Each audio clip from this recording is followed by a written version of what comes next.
Professor जीनियन Fowler अपनी किताब हिंदू धर्म, विश्वास, व्यवहार और शास्त्र में हिंदू धर्म के अनेकों देवी देवताओं और ब्रह्म के संबंध को समझाते हैं। वो बताते हैं कि हिंदू धर्म के देवी देवताओं और ब्रह्म के बीच का संबंध उसी प्रकार है जैसा सूर्य और उसकी किरणों के बीच का संबंध। हम सूर्य का अनुभव नहीं कर सकते, लेकिन हम उसकी किरणों से उसके प्रकाश और उसके गुणों को अनुभव कर सकते हैं। सूर्य की किरणें अनेक हैं, लेकिन उसका स्रोत एक ही है। इसी प्रकार देवी देवता अलग हैं, अनेक हैं, लेकिन ब्रह्म एक ही है।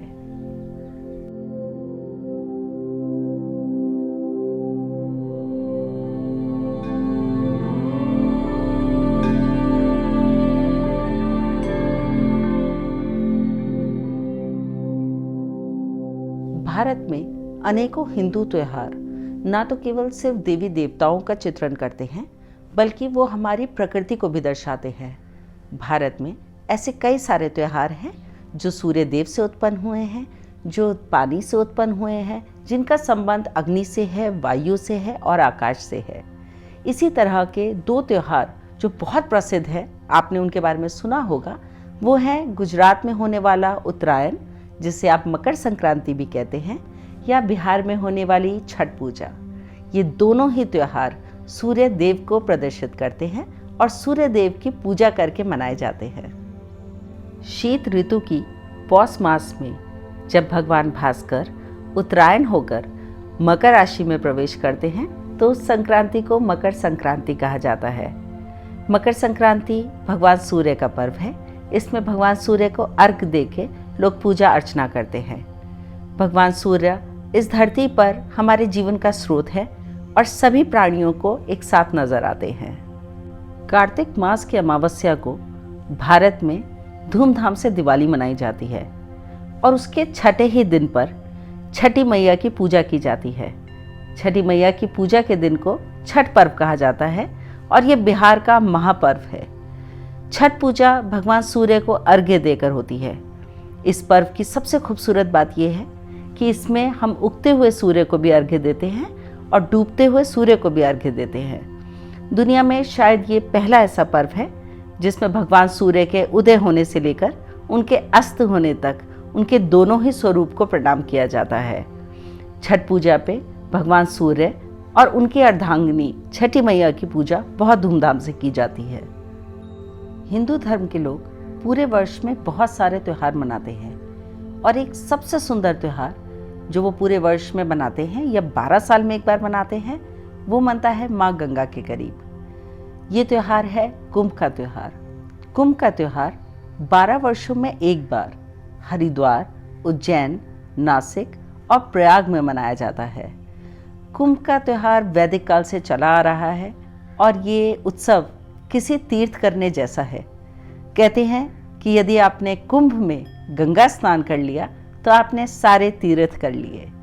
कुंभ के उत्सव को भाग लेने के लिए देश भर से और दुनिया भर से बहुत सारे सेनानी, साधु, संत, महात्मा, सब तरह के लोग इसमें भाग लेते हैं।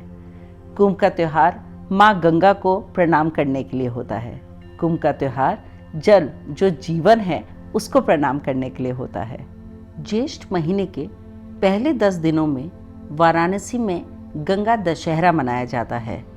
माना जाता है कि ये वही पवित्र दिन है जब माँ गंगा स्वर्ग से धरती पर उतरी थी। माँ गंगा हमारे आध्यात्मिकता, पवित्रता और हमारे संपूर्ण जीवन काल का प्रतीक है। माँ गंगा हमारी जननी है, इसलिए भारत के लोग माँ गंगा से एक अचूक सा संबंध महसूस करते हैं। माँ गंगा का ये पर्व बहुत धूमधाम से 5 दिनों तक वाराणसी में मनाया जाता है, जिसमें लोग गंगा में स्नान करते हैं, पूजा अर्चना करते हैं और माँ गंगा से अलग अलग तरह की प्रार्थनाएं भी करते हैं।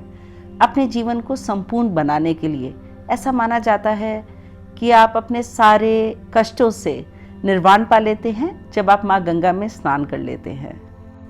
एक हिंदू होने के नज़रिए से मैंने एक बहुत खूबसूरत चीज़ जो अपने धर्म से सीखी है, वो ये है कि ईश्वर एक है, लेकिन हम विभिन्न पहलुओं से उनके विभिन्न रूपों की पूजा करते हैं। ईश्वर के अलग अलग रूप हमें अलग अलग तरीके की हिम्मत और आशा प्रदान करते हैं।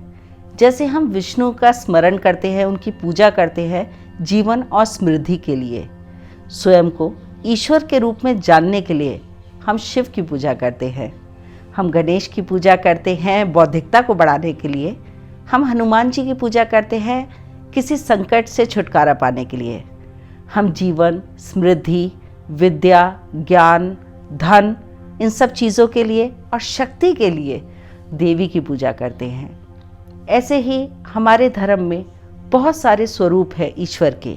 ईश्वर जो एक ही ब्रह्म है, ईश्वर जो एक ही शक्ति है, उनके अलग अलग पहलुओं को हम रोज़ अपने जीवन में अलग अलग स्वरूपों में उतारते हैं। हिंदू धर्म के त्योहारों और समारोह के बारे में बताते हुए मैंने आपसे एक और बहुत खूबसूरत बात साझा करी है। मैंने आपको बताया है कि हिंदू धर्म के लोग केवल मूर्तियों की पूजा नहीं करते हैं, वो प्रकृति के 5 स्वरूपों की भी पूजा करते हैं। वो अग्नि की पूजा करते हैं, वो वायु तत्व की पूजा करते हैं, जल की पूजा करते हैं, आकाश की पूजा करते हैं। ईश्वर हर स्वरूप में, हर अलग कण में हमें दिखाई देते हैं। धरती के हर एक कण में ईश्वर है, ऐसा हम मानते हैं। तो आज स्पिरिचुअल पावर्स के इस खूबसूरत एपिसोड में मैंने आपसे हिंदू धर्म और उसके त्योहारों के बारे में बात करी, उनकी मान्यताओं के बारे में बात करी, उनकी अर्धांगिनियों के बारे में बात करी, उनके आराध्य के बारे में बात करी। आज का ये एपिसोड मुझे उम्मीद है आपको बहुत पसंद आया होगा। इसे आज हम यहीं ख़त्म करते हैं। हम आपसे अगली बार फिर मिलेंगे किसी खूबसूरत चर्चा के साथ। स्पिरिचुअल पावर्स पे मेरी कोशिश ये रहती है कि मैं ऐसे एलिमेंट्स आपके सामने लेकर आऊँ, ऐसे फोकलोर्स आपके सामने लाऊँ, ऐसे स्टोरीज आपके सामने लाऊँ जो पावर के एक डिफरेंट एंगल्स को आपके सामने प्रेजेंट करें। मैं आपसे आज आज्ञा चाहती हूँ। अगली बार फिर किसी खूबसूरत सफ़र पे मैं आपसे मिलूँगी। नमस्कार।